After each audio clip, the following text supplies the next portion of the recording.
Сәлеметсіздер ме? Бүгін тригонометрия бөлімі бойынша жиынтық бағалау есептерін талдаймыз. Бірінші есеп А және Б бөлімдерінен тұрады. Минус 120 градус, 150 градуспен берілген бұрыштарды радиан арқылы өрнектеңіз. Және оны бірлік шеңбер бойына белгілеп көрсетіңіз. Бірінші 120 градусты радианға айналдырамыз. Минус 120 градус. Так, радианға айналдыру. Мінекей. Мен екі формула жазып қойдым. Так, мұнда радианға айналдыру. Міне А дегеніміз радиан. Осы формуланы қолданамыз. Немесе мына формуладан да тауып алуға болады. Сонда А тең болады пи көбейту альфа бөлу 180 градус. Тең болады. Пидің орнына минус 120-ны қоямын. Альфаның орнына. Пи көбейту 120 градус, таңбасын алдына қоямын. 180 градус. Тең болады. Минус, так, 180-ді 60-ға бөлемін 3, 120-ны 60-ға бөлемін 2. 2 пи бөлінген 3. Мінекей бұрышты радианға айналдырдым. Келесі 150. А тең болады пи көбейту 150 градус бөлімінде 180 градус.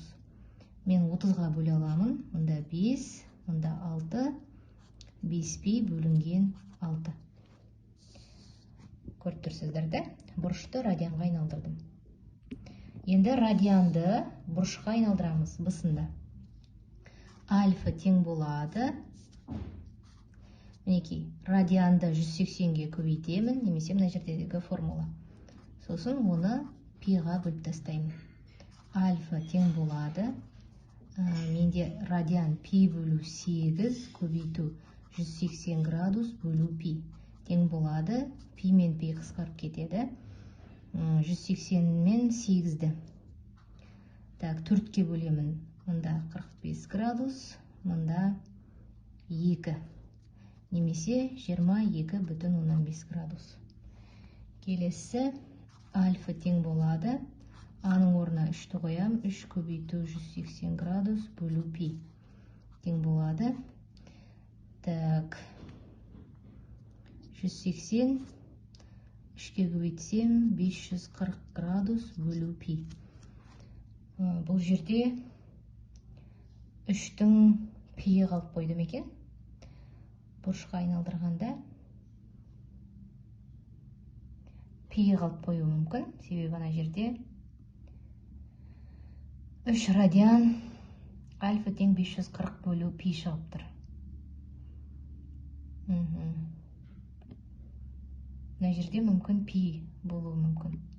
Сонда 540 градусты береді. Мына жерге пи жазатын болсам, мынау менде сонда 540 градусты береді. Мына жерде пи, мына жерде тағы да пи. Енді осының барлығын бірлік шеңберге саламыз. Қараңыздар, бірінші мында радианмен көрсеттім, мында градустық өлшеммен көрсеттім. Бірінші минус 2 пи бөлінген 3.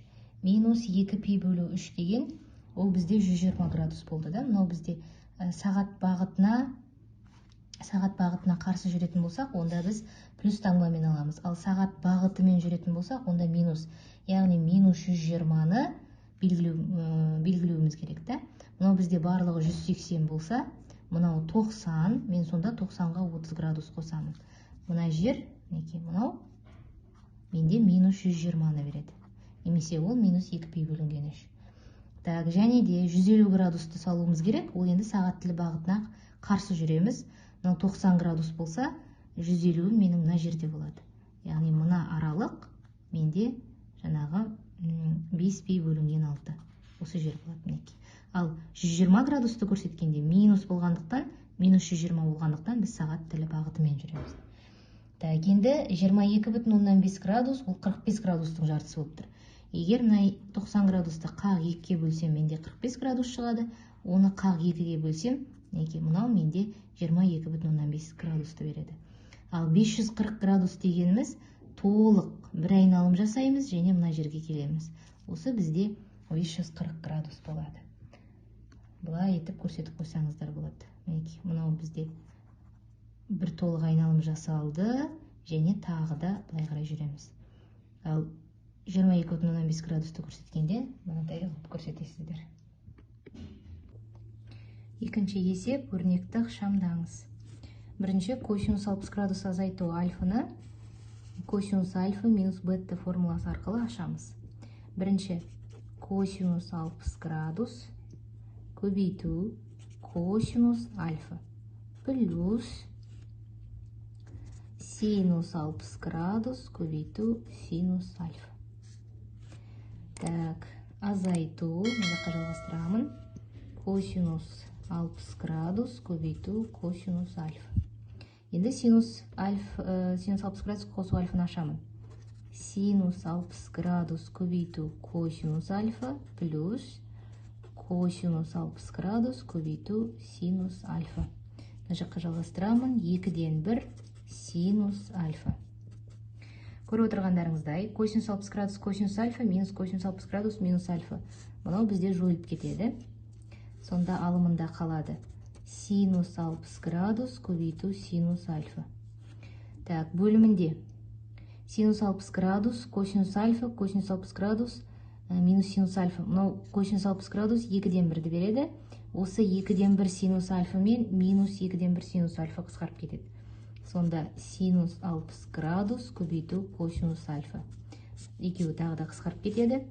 Синус альфаның косинус альфаге қатынасы ол бізде тангенс альфаны береді. Үшінші есеп косинус альфа берілген. Так, 3π бөлу 2, 2π бұл бізде төртінші ширек. Төртінші ширек. Так, синус 2 альфа және косинус 2 альфаны табуымыз керек. Синус 2 альфаның формуласын жазамын.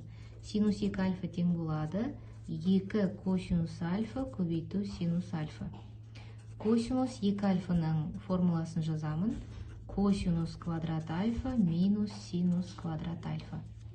Так, енді бізге синус альфа керек. Синус альфа тең болады.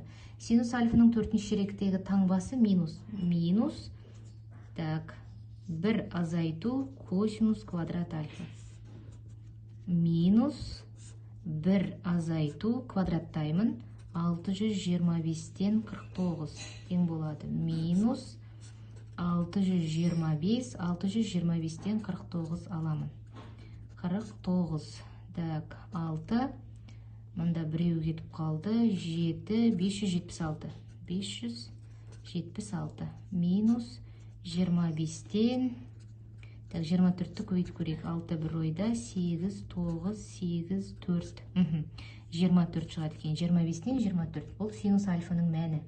Енді синус 2 альфаны мына формула бойынша табамыз. Синус 2 альфа тең болады. 2 көбейту 25-тен 7 көбейту минус 25-тен 24. Сонда минус 625-тен, так, 48-ді 7-ге көбейтемін. 6, 5, 28, 336. Бұл синус 2 альфаның мәні. Енді косинус 2 альфаны табамын. Косинус 2 альфа тең болады. Косинус квадрат альфа. Яғни бізде ол 625-тен 49. Азайтамын. Синус квадрат альфа 625-тен 576. Тең болады. Минус 625. 576-тан 49 аламын. 7, 2, 527. Неке, синус 2 альфаны және косинус 2 альфаны таптық. Төртінші есеп альфа 90 градус көбейту к. Үшін теңбе теңдікті дәлелдеңіз дейді.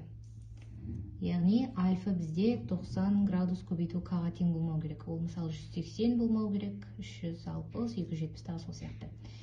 Так, бастаймыз. Тангенс 90 градус қосу альфа.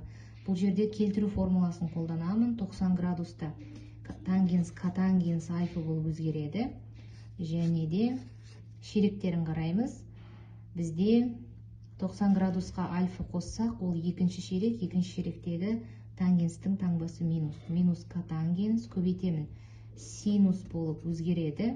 270-ке альфа қосамын. Төртінші ширек, төртінші ширектегі косинустың таңбасы плюс. Синус альфа көбейту косинус альфа. Себебі косинус альфа бізде жұп функция. Келесі котангенс 180 котангенс болып қалады. Котангенс альфа. Таңбасын анықтаймын. 180-нен альфа аламын. Таңбасы минус. Көбейту. Синусым косинус альфа болып өзгереді. 270-ке альфа қосамын. 4-нші ширек. 4-нші ширекте синустың таңбасы минус. Тең болады. Косинус альфа мен косинус альфа. Мұнда минус таңбасы қалды. Әйтеу қысқарып кетеді. Сонда синус альфаны минус 1-ге бөлсем, минус синус альфа шығады.